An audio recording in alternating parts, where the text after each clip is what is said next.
ਪੰਡਤ ਹਰੀ ਪ੍ਰਸਾਦ ਚੁਰਸੀਆ ਜੀ ਇਸ ਵੇਲੇ ਪਾਕਿਸਤਾਨ ਹਿੰਦੁਸਤਾਨ ਦੇ ਸਭ ਤੋਂ ਵੱਡੇ ਬਾਂਸਰੀ ਨਵਾਜ਼ ਨੇ। ਬਾਂਸਰੀ ਇੱਕ ਲੋਕ ਸਾਜ਼ ਹੈ। ਪੱਕੇ ਸੰਗੀਤ ਵਿੱਚ ਇਹਦਾ ਨਾਮਾ ਬਣਾਉਣ ਦਾ ਮੁੱਢ ਸ਼੍ਰੀ ਪੰਨਾ ਲਾਲ ਘੋਸ਼ ਬੰਨਿਆ, ਪਰ ਇਹਨੂੰ ਸਿੱਖਰਾਂ 'ਤੇ ਅਪਣਾਇਆ ਹਰੀ ਪ੍ਰਸਾਦ ਚੁਰਸੀਆ ਨੇ। ਉਹਨਾਂ ਬਾਂਸਰੀ ਵਿੱਚ ਗਾਇਕੀ ਅੰਗ ਉਤਾਰ ਕੇ ਇਹਨੂੰ ਇੱਕ ਭਰਪੂਰ ਸਾਜ਼ ਬਣਾ ਦਿੱਤਾ ਹੈ। ਉਹ ਇਤਨੇ ਮਿੱਠੇ ਨੇ ਕਿ ਸੰਗੀਤ ਪਿਆਰੇ ਉਹਨਾਂ 'ਤੇ ਮਰ ਜਾਂਦੇ ਨੇ। ਕੇਸਟਾਂ ਦੀ ਹਰ ਚੰਗੀ ਦੁਕਾਨ ਤੋਂ ਉਹਨਾਂ ਦਾ ਸੰਗੀਤ ਲੱਭ ਜਾਂਦਾ ਹੈ। ਪਿਛਲੇ ਦਿਨੀ ਹਰੀ ਜੀ ਪਾਕਿਸਤਾਨ ਆਏ। ਇਹ ਪਿਛਲੇ ਦਿਨੀ ਕਈ ਸਾਲ ਪਹਿਲਾਂ ਦੀ ਗੱਲ ਹੈ, ਅਤੇ ਉਹਨਾਂ ਇੱਕ ਥਾਵੇਂ ਹੋਟਲ ਵਿੱਚ ਭਾਰੇ ਮਜਮੇ ਸਾਹਮਣੇ ਆਪਣਾ ਕਲਾ ਵਿਖਾਲਾ ਦਿੱਤਾ। ਦੁਨੀਆ ਉਹਨਾਂ ਦੀ ਰੱਜ ਕੇ ਸਲਾਹਤਾ ਕੀਤੀ। ਅਸਾਂ ਲੱਗੇ ਹੱਥ ਮਾਂ ਬੋਲੀ ਦੇ ਪੜਾਕਾਂ ਲਈ ਇਸ ਮਹਾਸਾਜ਼ਕਾਰ ਦੀ ਪੁੱਛ ਦੱਸ ਫੀਤੇ ਬੰਦ ਕਰ ਲਈ। ਪੰਡਤ ਜੀ ਪੰਜਾਬੀ ਦੇ ਜਾਣੂ ਨੇ, ਪਰ ਐਡੀ ਰਵਾਨੀ ਨਾਲ ਬੋਲ ਨਹੀਂ ਸਕਦੇ। ਇਸ ਲਈ ਇਹ ਪੁੱਛ ਦੱਸ ਹਿੰਦੀ 'ਚ ਹੋਈ। ਅਸੀਂ ਇਹ ਉਲੱਥਾ ਪੈ ਵਰਤਾਨੇ। ਪੰਡਤ ਜੀ, ਤੁਹਾਡਾ ਇਲਾਕਾ? ਪੈਦਾਇਸ਼ ਤੇ ਮੇਰੀ ਇਹ ਇਲਾਹਾਬਾਦ ਦੀ, ਜਿਹਨੂੰ ਪਹਿਲੇ ਇਲਾਹਾਬਾਦ ਕਹਿੰਦੇ ਸਨ। ਮੇਰੀ ਮਾਂ ਨੇ ਕੋਇਟਾ ਬਲੋਚਿਸਤਾਨ ਦੇ। ਉਸ ਵੇਲੇ ਤਾਂ ਸਾਰਾ ਮੁਲਕ ਇੱਕ ਹੀ ਸੀ। ਸਾਨੂੰ ਵੀ ਉਰਦੂ ਪੜ੍ਹਾਇਆ ਜਾਂਦਾ ਸੀ। ਸਾਡੇ ਘਰ 'ਚ ਵੀ ਇਲਾਹਾਬਾਦ ਹੁੰਦੇ ਸਾਂ ਅਤੇ ਮੌਲਾਨਾ ਆਉਂਦੇ ਸਨ, ਅਤੇ ਅਸੀਂ ਪੜ੍ਹਦੇ ਅਤੇ ਲਿਖਦੇ ਹੁੰਦੇ ਸਾਂ। ਇਹ ਮੈਂ ਆਖਦਾ ਪਿਆ 40 ਵਰ੍ਹੇ ਪਹਿਲਾਂ ਦੀ ਗੱਲ। ਇਲਾਹਾਬਾਦ ਛੱਡ ਕੇ ਜਦੋਂ ਮੈਂ ਬੰਬਈ ਆ ਗਿਆ ਤਾਂ ਸਭ ਭੁੱਲ ਗਿਆ, ਪਰ ਉੱਥੇ ਅਲਫ ਬੇ ਪੇ ਤੇ ਸਭ ਪੜ੍ਹਿਆ ਕਰਦਾ ਸਾਂ ਅਤੇ ਲਿਖਿਆ ਵੀ ਕਰਦਾ ਸਾਂ, ਕਿਉਂ ਜੋ ਬੜਾ ਜ਼ਰੂਰੀ ਸੀ ਕਿ ਦੋਵੇਂ ਜ਼ੁਬਾਨਾਂ ਉਰਦੂ ਅਤੇ ਹਿੰਦੀ ਆਉਣੀਆਂ ਚਾਹੀਦੀਆਂ ਨੇ। ਇਕੱਠੇ ਜੂ ਰਹਿੰਦੇ ਸਾਂ ਸਾਰੇ। ਫਿਰ ਮੰਦਰ ਵੀ ਜਾਂਦੇ ਸਾਂ, ਮਸਜਿਦ ਵੀ ਜਾਂਦੇ ਸਾਂ। ਫਿਰ ਮੈਂ ਬੰਬਈ ਆ ਗਿਆ।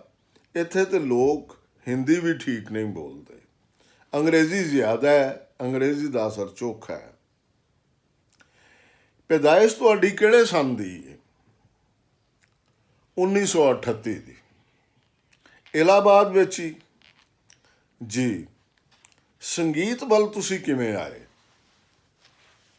ਮੇਰੇ ਪਿਤਾ ਜੀ ਭਲਵਾਨ ਸਨ।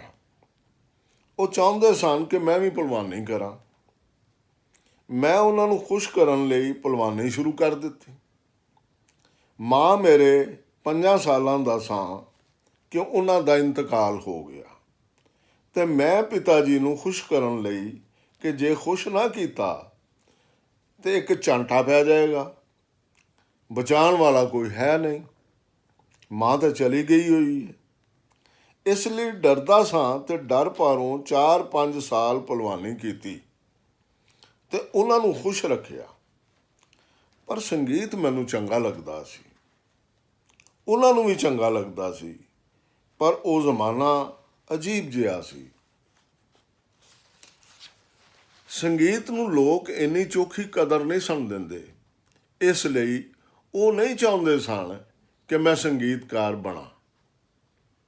ਪਰ ਮੈਂ ਪਿਤਾ ਜੀ ਤੋਂ ਲੁਕ ਲੁਕਾ ਕੇ ਦੋਸਤਾਂ ਦੇ ਘਰਾਂ ਵਿੱਚ ਜਿੱਥੇ ਕਿਧਰੇ ਸੰਗੀਤ ਦੀ ਚਰਚਾ ਹੋਣੀ, ਉੱਥੇ ਜਾ ਕੇ ਬੈਠ ਜਾਂਦਾ ਸਾਂ। ਪਿਤਾ ਜੀ ਨੂੰ ਆਖ ਦਿੰਦਾ ਸਾਂ ਕਿ ਮੈਂ ਲਾਇਬ੍ਰੇਰੀ ਜਾ ਰਿਹਾ, ਮੈਗਜ਼ੀਨ ਪੜ੍ਹਨ, ਪੇਪਰ ਪੜ੍ਹਨ। ਇੰਝ ਹੁੰਦਾ ਸੀ। ਅਤੇ ਇਹ ਬਾਂਸਰੀ ਕੋਈ ਤੁਹਾਡੇ ਆਲ ਦੁਆਲੇ 'ਚ ਵਜਾਉਂਦਾ ਸੀ? ਬਾਂਸਰੀ ਜਦ ਮੈਂ ਸੰਗੀਤ ਸਿੱਖਣਾ ਸ਼ੁਰੂ ਕੀਤਾ, ਮੈਂ ਗਾਣਾ ਗਾਉਂਦਾ ਸਾਂ। ਅੱਛਾ, ਅਤੇ ਗਾਣੇ ਤੋਂ ਸ਼ੁਰੂ ਹੋਏ, ਕਿਹਨਾਂ ਕੋਲੋਂ ਸਿੱਖਦੇ ਸੋ? ਮੈਂ ਪੰਡਤ ਰਾਜਾ ਰਾਮ ਜੀ ਸਨ, ਉਹ ਦੁਰਪਦੀਏ ਸਨ, ਬੜਾ ਚੰਗਾ ਗਾਉਂਦੇ ਸਨ, ਘਰਾਣੇ ਵਾਲੇ ਬੰਦੇ ਸਨ। ਮੇਰੇ ਆਵਾਜ਼ ਦੀ ਰੇਂਜ ਏਡੀ ਚੰਗੀ ਨਹੀਂ ਸੀ। ਇੱਕ ਦਿਨ ਮੈਂ ਇੰਝ ਹੀ ਸਾਈਕਲ 'ਤੇ ਬੈਠਾ ਕਿਧਰੇ ਜਾ ਰਿਹਾ ਸਾਂ। ਰੇਡੀਓ ਤੋਂ ਇੱਕ ਬੜੀ ਚੰਗੀ ਰਿਕਾਰਡਿੰਗ ਆ ਰਹੀ ਸੀ। ਮੈਂ ਖਲੋ ਗਿਆ ਤੇ ਸੁਣਨ ਲੱਗ ਪਿਆ। 45 ਮਿੰਟ ਦੀ ਰਿਕਾਰਡਿੰਗ ਸੀ। ਸੁਣਦਾ ਰਿਹਾ। ਬਾਂਸਰੀ ਵਾਦਨ ਸੀ। ਮਗਰੋਂ ਮੈਂ ਨਾਂ ਸੁਣਿਆ, ਭੋਲਾ ਨਾਥ ਜੀ ਸਨ, ਵਾਰਾਣਸੀ ਦੇ। ਉਹ ਬਾਂਸਰੀ ਵਾਦਨ ਮੈਨੂੰ ਇੰਨਾ ਚੰਗਾ ਲੱਗਿਆ ਕਿ ਮੈਂ ਸੋਚ ਲਿਆ ਕਿ ਹੁਣ ਬਾਂਸਰੀ ਵਜਾਣੀ। ਉਸ ਦਿਨ ਜਾ ਕੇ ਬਾਂਸਰੀ ਲੈ ਕੇ ਪਤਾ ਕਰਕੇ ਭਈ ਉਹ ਕਿੱਥੇ ਰਹਿੰਦੇ ਨੇ, ਚਲਾ ਗਿਆ ਉਹਨਾਂ ਕੋਲ, ਭੋਲਾ ਨਾਥ ਜੀ ਕੋਲ। ਉਹਨਾਂ ਸ਼ਾਦੀ ਵਿਆਹ ਕੋਈ ਨਹੀਂ ਸੀ ਕੀਤਾ ਹੋਇਆ, ਛੜੇ ਹੀ ਸਨ। ਉਹ ਕਹਿਣ ਲੱਗੇ ਆ ਜਾਓ, ਤੇ ਮੈਨੂੰ ਸ਼ੁਰੂ ਕਰਾ ਦਿੱਤਾ ਉਹਨਾਂ ਨੇ। ਕਿੰਨੀ ਉਮਰ ਸੀ ਤੁਹਾਡੀ ਉਸ ਵੇਲੇ? 11 ਸਾਲਾਂ ਦਾ ਸਾਂ ਮੈਂ ਉਦੋਂ। ਅੱਛਾ, ਕਿੰਨਾ ਚਿਰ ਤੁਸੀਂ ਸਿੱਖਿਆ ਉਹਨਾਂ ਕੋਲੋਂ? 2-3 ਸਾਲ ਮੈਂ ਸਿੱਖਿਆ ਉਹਨਾਂ ਤੋਂ, ਤੇ ਫਿਰ ਰੇਡੀਓ 'ਤੇ ਨੌਕਰੀ ਲੱਭ ਗਈ ਮੈਨੂੰ। ਉਹਨਾਂ ਤੁਹਾਨੂੰ ਕੀ ਕੀ ਸਿਖਾਇਆ? ਸੰਗੀਤ ਤੇ ਮੈਂ ਸਿੱਖਿਆ ਹੋਇਆ ਸਾਂ, ਉਹਨੂੰ ਹੁਣ ਬਾਂਸਰੀ ਵਿੱਚ ਹੀ ਲਾਣਾ ਸੀ। ਉਹਨਾਂ ਤੋਂ ਮੈਂ ਬਾਂਸਰੀ ਦੀ ਟੈਕਨੀਕ ਹੀ ਸਿੱਖਣੀ ਸੀ, ਤੇ ਉਹ ਹੀ ਸਿੱਖੀ 2-3 ਸਾਲ। ਫਿਰ ਮੈਨੂੰ ਰੇਡੀਓ 'ਤੇ ਨੌਕਰੀ ਮਿਲ ਗਈ ਤੇ ਮੈਂ ਇਲਾਹਾਬਾਦ ਤੋਂ ਉੜੀਸਾ ਚਲਾ ਗਿਆ। ਇੱਕ ਥਾਂ ਹੈ ਕਟਕ, ਉੱਥੇ ਮੈਂ 2-4 ਸਾਲ ਨੌਕਰੀ ਕੀਤੀ, ਤੇ ਨੌਕਰੀ 'ਚ ਹੀ ਮੈਂ ਸਮਝਿਆ ਕਿ ਇਸ ਕਸਬ ਨੂੰ ਚੰਗੇ ਢੰਗ ਨਾਲ ਕਿਵੇਂ ਅੱਗੇ ਵਧਾਉਣਾ ਚਾਹੀਦਾ ਹੈ। ਕਿਉਂ ਜੋ ਅਜੇ ਤੀਕਰ ਤਾਂ ਮੈਂ ਭਲਵਾਨੀ ਕਰਦਾ ਸਾਂ, ਗੌਰਮੈਂਟ ਆਫਿਸ ਵਿੱਚ ਕਲਰਕੀ ਕਰਦਾ ਸਾਂ ਜਾਂ ਸਟੈਨੋਗ੍ਰਾਫਰ ਸਾਂ। ਉਹ ਤਾਂ ਮੈਂ ਕਰ ਲਿਆ। ਹੁਣ ਜੇ ਮੈਂ ਇਸ ਪ੍ਰੋਫੈਸ਼ਨ ਵਿੱਚ ਆਇਆ ਤੇ ਇਹਨੂੰ ਮੈਂ ਕਿਵੇਂ ਸਜਾਤਾ ਹੈ, ਕਿਵੇਂ ਸਜਾਣਾ ਹੈ। ਹੁਣ ਮੈਂ ਇਸ ਪ੍ਰੋਫੈਸ਼ਨ ਵਿੱਚ ਆਇਆ ਤੇ ਇਹਨੂੰ ਮੈਂ ਕਿਵੇਂ ਸਜਾਣਾ ਹੈ, ਇਸ ਨੂੰ ਕਿਸ ਤਰੀਕੇ ਨਾਲ ਸੁੰਦਰ ਬਣਾਉਣਾ ਹੈ, ਇਹਦੇ ਲਈ ਕੀ ਉਪਾਅ ਹੁੰਦੇ ਨੇ। ਸੰਗੀਤ ਨੂੰ ਸੋਹਣਾ ਬਣਾਉਣ ਲਈ 2 ਚੀਜ਼ਾਂ ਦੀ ਬੜੀ ਲੋੜ ਹੁੰਦੀ। ਇੱਕ ਤੇ ਤੁਹਾਡਾ ਰਿਆਜ਼, ਤੇ ਦੂਜਾ ਚੰਗੇ ਉਸਤਾਦ। ਮੈਂ ਰਿਆਜ਼ ਬਹੁਤ ਜ਼ਿਆਦਾ ਕਰਨਾ ਸ਼ੁਰੂ ਕੀਤਾ। ਉਸਤਾਦ ਨਹੀਂ ਮਿਲੇ ਉੱਥੇ। ਉੜੀਸਾ ਵਿੱਚ ਉਸਤਾਦ ਵੀ ਨਹੀਂ ਸਨ ਕੋਈ ਇਹੋ ਜਿਹਾ, ਪਰ ਰੇਡੀਓ ਵਿੱਚ ਸਾਂ, ਇਸ ਲਈ ਅੱਛਾ ਮੌਕਾ ਸੀ। ਉੱਥੇ ਚੰਗੇ ਚੰਗੇ ਉਸਤਾਦਾਂ ਦੀ ਰਿਕਾਰਡਿੰਗ ਪਈ ਹੋਈ ਸੀ, ਉਹ ਸੁਣ ਲੈਂਦਾ ਸੀ। ਉਹਦੇ ਤੋਂ ਮੈਂ ਬਹੁਤ ਕੁਝ ਸਿੱਖਿਆ। ਸਭ ਵੱਡੇ ਵੱਡੇ ਉਸਤਾਦਾਂ ਦੀ ਰਿਕਾਰਡਿੰਗ। ਉਸਤਾਦ ਬੜੇ ਗੁਲਾਮ ਅਲੀ ਖਾਨ ਸਾਹਿਬ, ਉਸਤਾਦ ਅਮੀਰ ਖਾਨ ਸਾਹਿਬ, ਉਸਤਾਦ ਅਬਦੁਲ ਕਰੀਮ ਖਾਨ ਸਾਹਿਬ, ਯਾਨੀ ਸਾਰੇ ਵੱਡੇ ਉਸਤਾਦਾਂ ਦੀ ਗਵਈਏ ਹੀ ਸੁਣਦੇ ਸੋ, ਸਾਜ਼ਕਾਰ ਨਹੀਂ, ਚੋਖਾ ਗਵਈਏ। ਪੰਨਾ ਲਾਲ ਘੋਸ਼ ਵੀ ਤੇ ਸਨ। ਪੰਨਾ ਲਾਲ ਜੀ ਨੂੰ ਨਹੀਂ ਸੁਣਦਾ ਹੁੰਦਾ ਸੀ। ਉਹਨਾਂ ਦੇ ਇੰਨੇ ਪ੍ਰੋਗਰਾਮ ਵੀ ਨਹੀਂ ਸਨ ਹੁੰਦੇ। ਉਦੋਂ ਬਾਂਸਰੀ ਇੰਨੀ ਪਾਪੂਲਰ ਵੀ ਨਹੀਂ ਸੀ। ਉਹਨਾਂ ਬਾਂਸਰੀ ਦੀ ਇੱਕ ਆਪਣੀ ਸ਼ਕਲ ਬਣਾਈ, ਉਹਨੂੰ ਵਜਾਇਆ ਵੀ, ਪਰ ਬਾਂਸਰੀ ਦਾ ਐਡਾ ਨਾਂ ਨਹੀਂ ਸੀ। ਨਾਂ ਸੀ ਤੇ ਸਤਾਰ ਤੇ ਸਰੋਤ ਦਾ। ਉਸਤਾਦ ਵਲੈਤ ਖਾਨ ਸਾਹਿਬ, ਬਾਬਾ ਅਲਾਉਦੀਨ ਖਾਨ ਸਾਹਿਬ, ਅਲਿਆਸ ਖਾਨ ਸਾਹਿਬ, ਰਵੀ ਸ਼ੰਕਰ ਜੀ, ਨਿਖਲ ਬੈਨਰਜੀ, ਇਹਨਾਂ ਲੋਕਾਂ ਦਾ ਬੜਾ ਨਾਂ ਸੀ। ਪੰਡਤ ਜੀ, ਤੁਹਾਡੀ ਬਾਂਸਰੀ ਸੁਣਦਿਆਂ ਇਹੋ ਲੱਗਦਾ ਹੈ ਜਿਵੇਂ ਇਹ ਫੂਕ ਨਾਲ ਨਹੀਂ ਵੀ ਵੱਜਦੀ, ਸਗੋਂ ਕਿਸੇ ਦੇ ਗਾਉਣ ਦਾ ਖਿਆਲ ਹੁੰਦਾ ਹੈ। ਇਹ ਕਰਾਮਾਤ ਰਿਆਜ਼ ਦੀ ਏ ਜਾਂ ਕਿਸੇ ਹੋਰ ਗੱਲ ਦੀ? ਰਿਆਜ਼ ਦੀ ਏ। ਤੇ ਦੂਜਾ ਇਹ ਕਿ ਪਹਿਲਾਂ ਅਸਾਂ ਗਾਣਾ ਸਿੱਖਿਆ। ਅਸੀਂ ਇਹ ਹੀ ਸੋਚਨੇ ਹਾਂ ਕਿ ਬਾਂਸਰੀ ਉੱਤੇ, ਇਸ ਬਾਂਸ ਦੀ ਪੋਰੀ ਉੱਤੇ ਅਸੀਂ ਗਾਉਂਦੇ ਪਏ ਹਾਂ। ਜਿਵੇਂ ਇੱਕ ਬੰਦਾ ਆ ਕਰਦਾ ਹੈ ਤਾਂ ਅਸੀਂ ਇਹਦੇ ਉੱਤੇ ਆ ਕਰਨੇ ਆ। ਇਸ ਕਰਕੇ ਸਾਡੀ ਫੂਕ ਦਾ ਆਵਾਜ਼ ਕਿਸੇ ਪ੍ਰੋਗਰਾਮ ਵਿੱਚ ਨਹੀਂ ਆਉਂਦਾ, ਕਿਸੇ ਰਿਕਾਰਡਿੰਗ ਵਿੱਚ ਨਹੀਂ ਆਉਂਦਾ। ਕੁਝ ਹੋਰ ਲੋਕਾਂ ਦਾ ਲੱਗਦਾ ਹੈ ਕਿ ਬਾਂਸਰੀ ਵਜਾਉਂਦੇ ਪਏ ਨੇ। ਉਹਨਾਂ ਦੇ ਫੂਕ ਦਾ ਆਵਾਜ਼ ਆਉਂਦਾ, ਰੌਲਾ ਜਿਹਾ ਲੱਗਦਾ ਹੈ। ਸਾਡਾ ਹੈ ਕਿ ਅਸੀਂ ਗਾਉਂਦੇ ਪਏ ਹਾਂ। ਸਾਡੇ ਸੁਣਨ ਵਾਲਿਆਂ ਨੂੰ ਕਦੀ ਨਹੀਂ ਲੱਗਾ ਕਿ ਅਸੀਂ ਦਮ ਲਾ ਕੇ ਫੂਕ ਪੈ ਮਾਰਨੇ ਆ, ਪਰੇਸ਼ਾਨ ਆ। ਨਹੀਂ, ਅਸੀਂ ਤੇ ਗਾ ਰਹੇ ਹੁੰਦੇ ਹਾਂ। ਪੰਡਤ ਜੀ, ਬਾਂਸਰੀ ਤੇ ਇੱਕ ਛੋਟਾ ਜਿਹਾ ਸਾਜ਼ ਹੈ। ਇਹਦੇ ਉੱਤੇ ਗਾਇਕੀ ਅੰਗ ਲਿਆਉਣਾ ਤੇ ਢੇਰ ਔਖਾ ਕੰਮ ਨਹੀਂ। ਬਾਂਸਰੀ ਤੋਂ ਸਿਵਾ ਕੋਈ ਦੂਜਾ ਜਿਹਾ ਸਾਜ਼ ਨਹੀਂ ਜਿਹੜਾ ਤੁਹਾਡੇ ਵੋਕਲ ਕਾਰਡ ਨਾਲ ਜੁੜਿਆ ਹੋਵੇ। ਇਹ ਇੱਕੋ ਹੀ ਸਾਜ਼ ਹੈ ਜਿਹੜਾ ਵੋਕਲ ਕਾਰਡ ਦੇ ਇੱਕਦਮ ਨੇੜੇ। ਜਿਵੇਂ ਤੁਸੀਂ ਆ ਕਰਦੇ ਹੋ ਤੇ ਇਹਦੇ ਵਿੱਚ ਫੂਕਦੇ ਹੋ ਤਾਂ ਉਹੀ ਆ ਇਹਦੇ ਵਿੱਚ ਵੀ ਆ ਜਾਂਦੀ। ਇਹ ਇਹੋ ਜਿਹਾ ਸਾਜ਼ ਹੈ ਕਿ ਤੁਸੀਂ ਗਾਣਾ ਚਾਹੋ ਤਾਂ ਇਹਦੇ ਰਾਹੀਂ ਗਾ ਸਕਦੇ ਹੋ। ਸਿਤਾਰ ਜਾਂ ਸਾਰੰਗੀ ਵਿੱਚ ਤੁਸੀਂ ਗਾ ਨਹੀਂ ਸਕਦੇ, ਇਹਦੇ 'ਚ ਗਾ ਸਕਦੇ ਹੋ ਤੁਸੀਂ। ਗਲੇ ਦੇ ਇੰਨਾ ਨੇੜੇ ਹੋਵਣ ਪਾਰੋਂ ਹੀ ਤੁਹਾਨੂੰ ਲੱਗਦਾ ਹੈ ਜਿਵੇਂ ਕੋਈ ਗਾਉਂਦਾ ਪਿਆ। ਕਦੀ ਤੁਹਾਨੂੰ ਲੱਗਦਾ ਹੈ ਵੀ ਕਿਧਰੋਂ ਕੋਈ ਸਾਊਂਡ ਆ ਰਿਹਾ ਪਰ ਉਹਦੇ ਵਿੱਚ ਗਾਣਾ ਮਿਲਿਆ ਹੈ, ਸ਼ਬਦ ਨਹੀਂ ਹੈ। ਇੰਜ ਲੱਗੇਗਾ ਤੁਹਾਨੂੰ ਸੁਣ ਕੇ।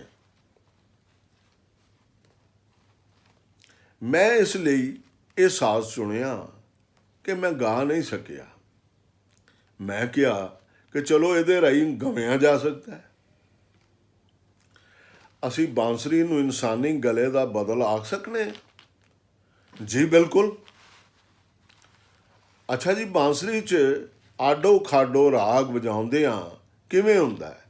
ਬੱਚਿਆਂ ਵਾਲਾ ਸਵਾਲ ਹੀ ਏ ਹੁਣ ਤੇ ਸਾਡਾ। ਨਹੀਂ, ਅੱਛਾ ਸਵਾਲ ਹੈ। ਇਹਦੇ ਵਿੱਚ 6 ਸੁਰਾਖ ਹੁੰਦੇ ਨੇ ਤੇ 7 ਸੁਰ ਉਹਨਾਂ ਨੂੰ ਵਜਾਣਾ ਹੈ। 7 ਸੁਰ ਸ਼ੁੱਧ ਤੇ 5 ਸੁਰ ਕੋਮਲ। ਇਹ ਸਭ ਵਜਾਣਾ, ਕੁਝ ਫੂਕ ਨਾਲ ਤੇ ਕੁਝ ਉਂਗਲਾਂ ਦੁਆਰਾ। ਕਦੀ ਅੱਧਾ ਵਜਾ ਕੇ, ਕਦੀ ਪੂਰੇ ਸੁਰਾਖ ਬੰਦ ਕਰਕੇ ਅਸੀਂ ਸ਼ੁੱਧ ਸੁਰ ਤੇ ਕੋਮਲ ਸੁਰ ਫੂਕ ਤੇ ਉਂਗਲੀਆਂ ਨਾਲ ਸਭ ਵਜਾਉਂਦੇ ਹਾਂ। ਆਡੋ ਰਾਗ ਵਿੱਚ ਕੀ ਹੁੰਦਾ ਹੈ ਕਿ ਉਹ ਸੁਰ ਨਹੀਂ ਲਾਣਾ ਤੁਸੀਂ ਤੇ ਉਹ ਉਂਗਲੀ ਦੱਬੀ ਰਹਿੰਦੀ, ਦੱਬੀ ਰਵੇਗੀ ਤੇ ਸੁਰ ਵੱਜੇਗਾ।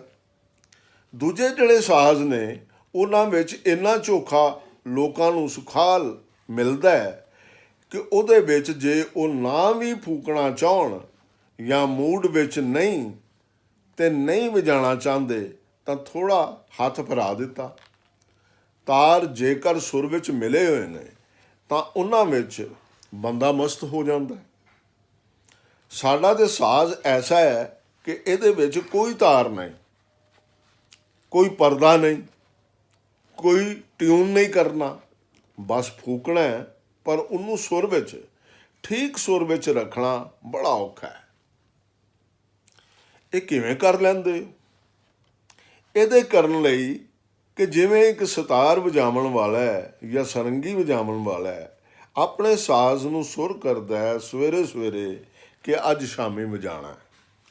ਇੰਜ ਬਾਂਸਰੀ ਵਾਲਿਆਂ ਨੂੰ ਆਪਣਾ ਆਪ ਟਿਊਨ ਕਰਨਾ ਪੈਂਦਾ ਹੈ, ਆਪਣੇ ਆਪ ਨੂੰ ਸੁਰ ਵਿੱਚ ਕਰਦਾ ਹੈ ਉਹ, ਤਾਂ ਕਿਤੇ ਉਹ ਬਾਂਸਰੀ ਨੂੰ ਸੁਰ ਵਿੱਚ ਕਰ ਸਕਦਾ ਹੈ। ਇੱਕ ਸੁਰ ਨੂੰ ਸੁਰ ਵਿੱਚ ਫੂਕੇਗਾ, ਸਭੇ ਸੁਰ ਸੁਰੀਲੇ ਹੋ ਜਾਣਗੇ। ਇਹ ਬਹੁਤ ਜ਼ਰੂਰੀ ਹੈ ਕਿ ਪਹਿਲੇ ਆਪਣੇ ਆਪ ਦਾ ਧਿਆਨ ਕਰਨਾ ਪੈਂਦਾ ਹੈ। ਧਿਆਨ ਕਰਨ ਦਾ ਮਤਲਬ ਹੈ ਸਮਾਧੀ, ਮੈਡੀਟੇਸ਼ਨ, ਕਿ ਕਿਵੇਂ ਕਰਕੇ ਸੁਰ ਠੀਕ ਬੋਲੇ।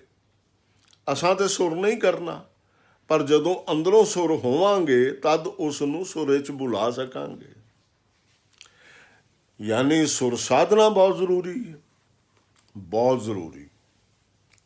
ਤੇ ਫਿਰ ਸਾਧਨਾ ਵੀ ਕੀ ਹੁੰਦੀ ਹੈ ਕਿ ਹਮੇਸ਼ਾ ਇਹਦੇ ਬਾਰੇ ਸੋਚਣਾ ਪੈਂਦਾ ਹੈ।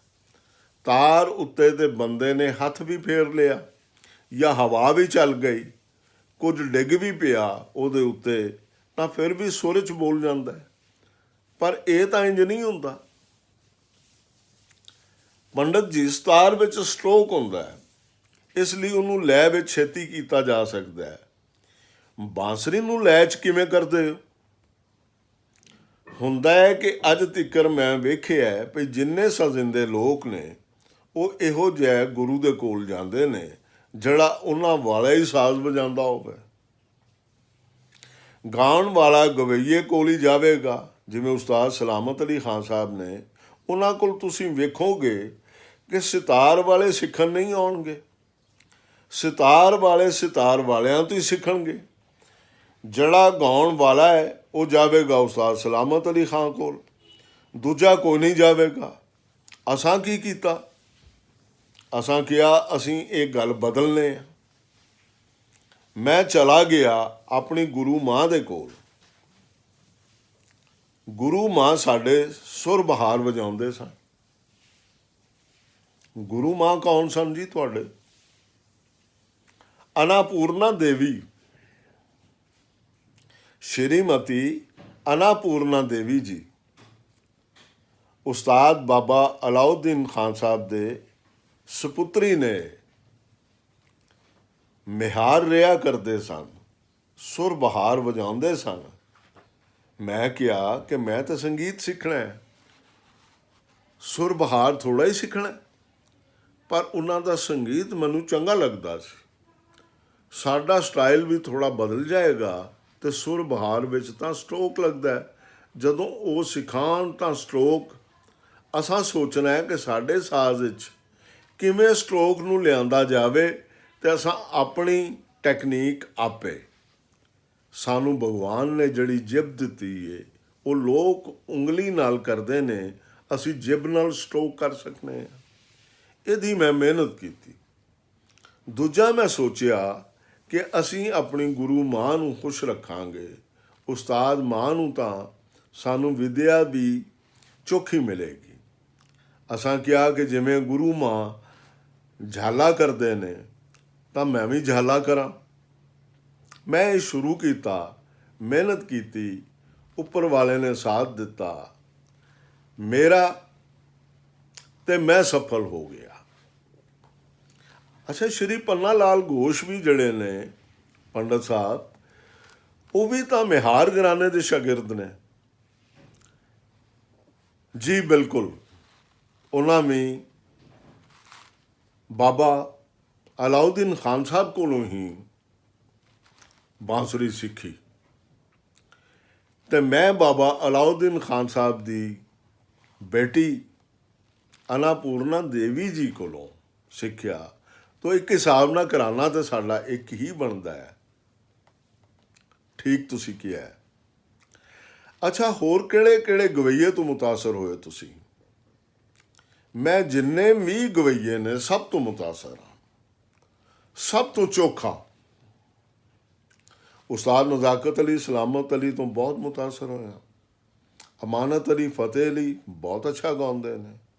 ਸਾਡੇ ਉਸਤਾਦ ਅਮੀਰ ਅਲੀ ਖਾਨ ਸਾਹਿਬ, ਸਾਡੇ ਉਸਤਾਦ ਅਮੀਰ ਖਾਨ ਸਾਹਿਬ ਬਹੁਤ ਅੱਛਾ ਗਾਉਂਦੇ ਸਨ। ਅਤੇ ਫਿਰ ਉਸਤਾਦ ਵੱਡੇ ਗੁਲਾਮ ਅਲੀ ਖਾਨ ਸਾਹਿਬ। ਮਤਲਬ ਵੱਖਰੇ ਵੱਖਰੇ ਫੁੱਲ ਹੁੰਦੇ ਨੇ, ਆਪੋ ਆਪਣੀ ਖੁਸ਼ਬੂ ਹੁੰਦੀ ਉਹਨਾਂ ਦੀ, ਸਾਰੇ ਹੀ ਚੰਗੇ ਲੱਗਦੇ ਨੇ। ਅਸਾਂ ਥੋੜ੍ਹਾ ਥੋੜ੍ਹਾ ਸਭ ਤੋਂ ਲਿਆ। ਹੁਣ ਵੇਖੋ ਕਿ ਕਿਸੇ ਵਾਦਕ ਕਲਾਕਾਰ ਯਾਨੀ ਸਿਤਾਰ ਵਾਲੇ ਨੂੰ ਆਖੋ ਕਿ ਠੁਮਰੀ ਸੁਣਾਵੇ ਤਾਂ ਉਹ ਨਹੀਂ ਸੁਣਾਵੇਗਾ। ਅਸੀਂ ਠੁਮਰੀ ਵੀ ਵਜਾਉਂਦੇ ਹਾਂ। ਅਸੀਂ ਲੋਕ ਪਿੰਡਾਂ ਤੱਕ ਰਪੜ ਜਾਂਦੇ ਹਾਂ। ਪਹਾੜੀ ਧੁਨ ਹੋਵੇ ਉਹ ਵੀ ਵਜਾਉਂਦੇ ਹਾਂ। ਅਸੀਂ ਸਭ ਨੂੰ ਸੁਣਨੇ ਹਾਂ ਅਤੇ ਸਭ ਤੋਂ ਸਿੱਖਣੇ ਹਾਂ। ਪੰਡਤ ਜੀ, ਤੁਸੀਂ ਪਿੰਡਾਂ ਦੀ ਗੱਲ ਕੀਤੀ ਹੈ। ਬਾਂਸਰੀ ਵੀ ਤਾਂ ਗ੍ਰਾਮਾਂ ਦੀ ਸ਼ੈ ਹੈ, ਯਾਨੀ ਲੋਕ ਸਾਜ਼ ਹੈ। ਲੋਕ ਸੰਗੀਤ ਬਾਰੇ ਤੁਹਾਡੇ ਕੀ ਵਿਚਾਰ ਨੇ? ਮੈਨੂੰ ਲੋਕ ਸੰਗੀਤ ਦਾ ਸ਼ੌਕ ਹੈ, ਇੰਨਾ ਸ਼ੌਕ ਹੈ ਕਿ ਮੈਂ ਇੱਥੇ ਵੀ ਰਜ਼ਾ ਬਾਈ ਯਾਨੀ ਰਜ਼ਾ ਕਾਜ਼ਮ ਨੂੰ ਆਖਦਾ ਪਿਆ ਸਾਂ, ਮੈਨੂੰ ਲੋਕ ਸੰਗੀਤ ਚਾਹੀਦਾ।